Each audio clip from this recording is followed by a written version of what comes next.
Tiffany, and I'm going to do a short video on the air supply system check. Let's start off. First, we will show the examiner our vehicle registration, proof of insurance, and those are located behind the driver's seat in the little pocket. Along with that, your CDL permit and your driver's license. The examiner may ask you after that to activate your lighting components. Also, whenever you are in the driver's seat, you must wear your seatbelt. When you're entering an exit, always 3 points of contact and use the handrails. Great, let's get started on the air supply system check. You will start off with the wheel block under the rear tire.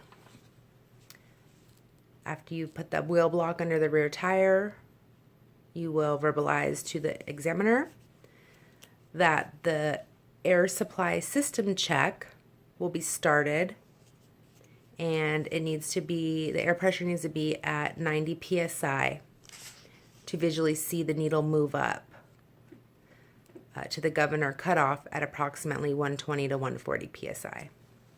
So you will perform this. Fan off the air pressure, I like with the engine off, to below 90 psi. Start your engine. And then the air pressure will build up to approximately 120 to 140 psi, or manufacturer's specification. And you will hear the governor cut off. Great. Let's get started with the air leak check. So with that governor cutoff built up to 120 to 140 psi, or manufacturer specification, next I would shut off the engine, wait for it to fully shut off, then turn it to night run. Fully apply your foot to the brake. Release the parking brake next, maxi. Once it stabilizes, you will read what that PSI is on the air gauge. Hold your foot there for 1 minute and tell the examiner that the air gauge should not drop no more than 3 psi in 1 minute. After the minute passes, tell the examiner what PSI it is, and tell them that if it dropped 0, say 0 PSI. Next, you will do the low air warning check. Continue to fan the pressure off until the warning device comes on.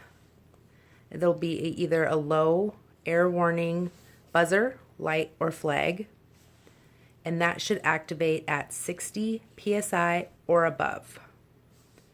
Tell the examiner when that buzzer, light, or flag came on. Next, you will say the parking brake check. Continue to fan the air pressure down to approximately 40 psi, and then the parking brake valve should close or pop out. You must tell the examiner what the PSI was when the parking brake closed and popped out. After that, you will tell them that that completes your air supply system check. Then you will go retrieve your wheel block. Thank you.